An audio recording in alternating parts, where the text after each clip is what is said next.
بیان کیا جاتا ہے کہ بنی اسرائیل میں ایک شخص تھا جس کی بیوی نہایت حسین تھی، جس پر وہ اسرائیلی پھینکتا تھا۔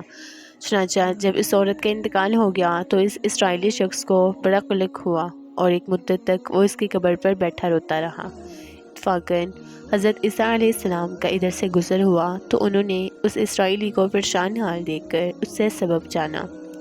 جب اسرائیل نے اپنا واقعہ بیان کیا تو حضرت عیسیٰ علیہ السلام نے دریافت فرمایا، کیا تو چاہتا ہے کہ میں اس کو تیرے لیے زندہ کر دوں؟ اس نے عرض کیا، ہاں حضور، میں یہی چاہتا ہوں۔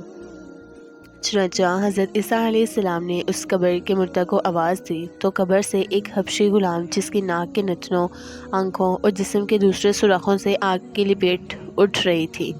حضرت عیسیٰ علیہ السلام کو دیکھتے غلام نے کلمہ پڑھا، لا الہ الا اللہ عیسیٰ روح اللہ۔ اسرائیلی نے یہ دیکھ کر عرض کیا، حضور مجھ سے غلطی ہو گئی، میری بیوی کی قبر تو دوسری ہے۔ یہ سن کر حضرت عیسیٰ علیہ السلام نے حبشی کو حکم دیا کہ تم اپنی قبر میں واپس ہو جاؤ۔ چنانچہ وہ مردہ ہو کر گر گیا اور اس کی قبر کو مٹی سے چھپا دیا گیا۔ پھر حضرت عیسیٰ علیہ السلام نے اس دوسری قبر کی جانب توجہ فرمائی اور حکم دیا، اے صاحب قبر، اللہ کے حکم سے زندہ ہو جا۔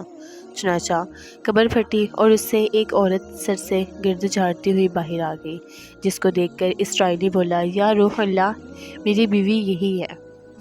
پھر حضرت عیسیٰ علیہ السلام کے حکم سے دو اسرائیلی اپنی بیوی کو ہمراہ لے کر واپس ہونے لگا، مگر عرصہ سے جگا ہوا تھا، اس لیے اس پر نیند کا غلبہ ہو گیا اور اس نے بیوی سے کہہ کے، تیری قبر پر گریہ وزاری اور بیداری نے مجھے ہلاک کر دیا ہے، اس لیے میں چاہتا ہوں کہ کچھ دیر آرام کر لوں۔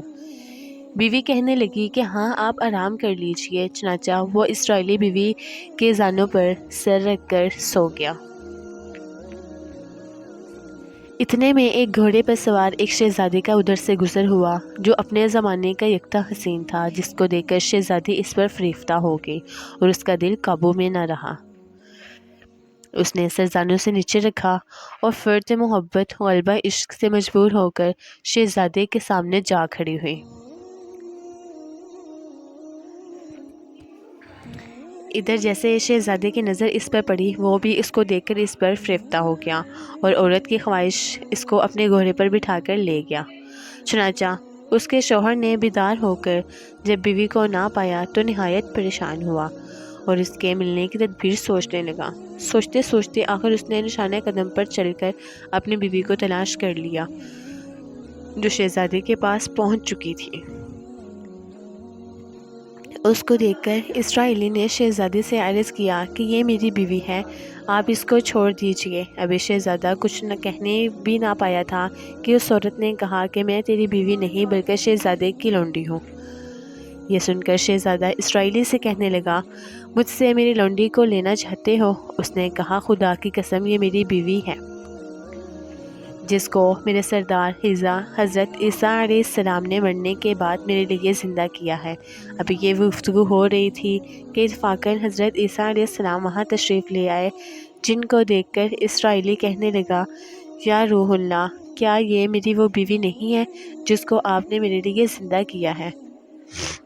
حضرت عیسیٰ علیہ السلام نے فرمایا کہ ہاں یہ وہی ہے۔ یہ سن کر عورت کہنے لگی، یا روح اللہ، یہ شخص جھوٹا ہے، میں اس شہزادے کی لونڈی ہوں۔ حضرت عیسیٰ علیہ السلام نے فرمایا، کیا تو وہ عورت نہیں جس کو میں نے اللہ کے حکم سے زندہ کیا ہے؟ عورت نے کہا، یا روح اللہ، بخدا وہ نہیں ہوں۔ اس کے بعد حضرت عیسیٰ علیہ السلام نے فرمایا، جو جان خدا کے حکم سے میں نے تجھے دی ہے اس کو واپس کر دے۔ یہ سنتے وہ عورت پھر مردہ ہو کر گر پڑی۔ پھر حضرت عیسیٰ علیہ السلام فرمانے لگے کہ یہ جو شخص ایسے آدمی کو دیکھنا چاہے جو کافر مرا تھا اور زندہ ہو کر ایمان لایا تو وہ اس حبشی غلام کو دیکھ لے، اور جو کوئی ایسے شخص کو دیکھنا چاہے جو مومن مرا تھا پھر اللہ نے اس کو زندہ کیا اور کافر ہو کر حالت کفر میں مر گیا تو وہ اس عورت کو دیکھ لے۔ اس واقعے کو دیکھ کر اسرائیلی نے قسم کھائی کہ اب کبھی نکاح نہ کروں گا، اور میدانوں کی طرف نکل گیا جہاں اللہ تعالیٰ کی عبادت میں مصروف رہ کر اسے موت آ گئی۔ اللہ تعالیٰ اس پر رحم فرمائے۔ حاصل کلام، نبی اور رسول کے اقرار اور انکار کا نتیجہ اس حقائق سے ظاہر ہوتا ہے اور سبق ملتا ہے کہ کامیابی اپنے نبی کے اطاعت و محبت سے ہی مل سکتی ہے۔ چنانچہ ہمیں بھی چاہیے کہ ہر حال میں اپنے نبی صلی اللہ علیہ وآلہ وسلم کے اطاعت کو سامنے رکھیں، چاہے دل مانے یا نہ مانے۔ نبی کریم صلی اللہ علیہ وآلہ وسلم کے طریقوں کو لازمی اپنایا جائے۔ اللہ تعالیٰ اس واقعے سے سبق حاصل کر کے عمل کرنے کی توفیق عطا فرمائے۔ آمین یا رب العالمین۔